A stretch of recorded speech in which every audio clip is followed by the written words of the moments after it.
I'm deeply saddened to know that so many in our community went to a parade but ended up dealing with injury and heartache.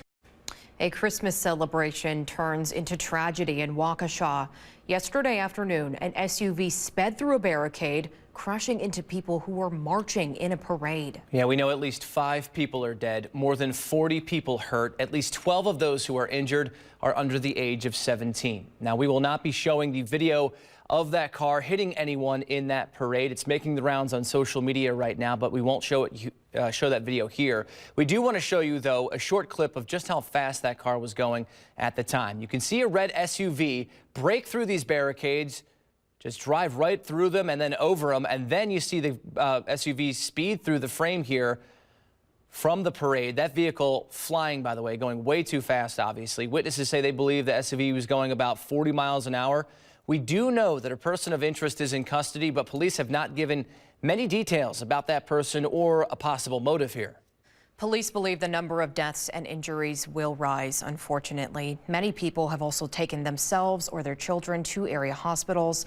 NBC15's Colton Molesky joins us live now from the scene. Colton, we know that Main Street, where it looks like you're standing there now, is going to be closed pretty much all morning.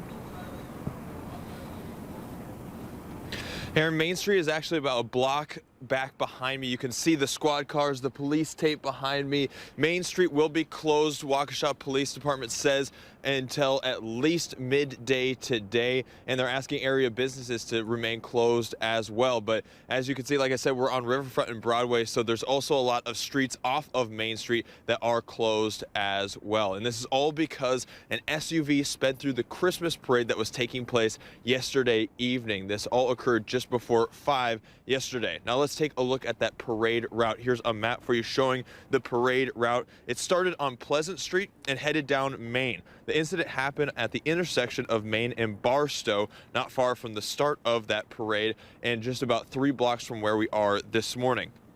When the area is reopened, any items for a temporary memorial can be brought to Veterans Park. Now, police say they have a person of interest in custody, but are not giving any further details right now on who that is or a possible motive.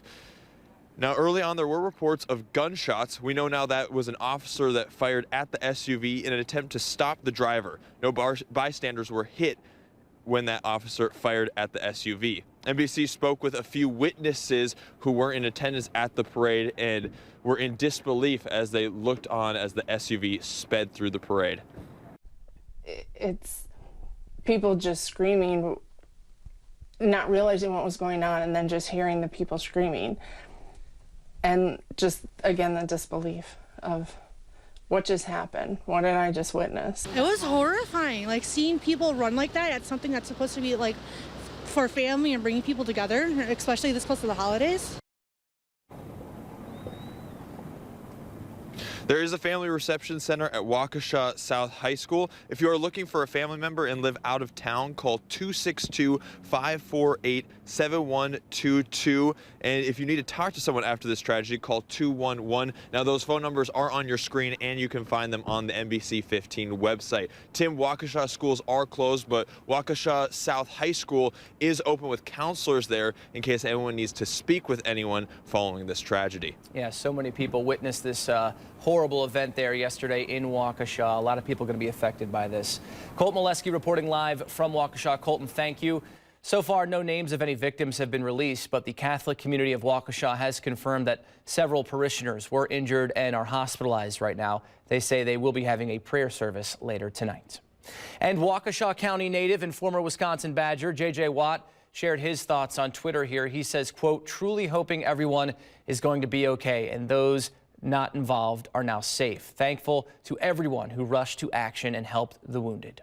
The Green Bay Packers also releasing a statement writing, quote, our thoughts are with the community of Waukesha this evening and those affected by this terrible and senseless act that took place at the holiday parade. Still so many questions this morning about what happened. We're hoping to learn more at a press conference that's today at 1 p.m. Stay with us on and off air as we continue to learn more about this tragic incident.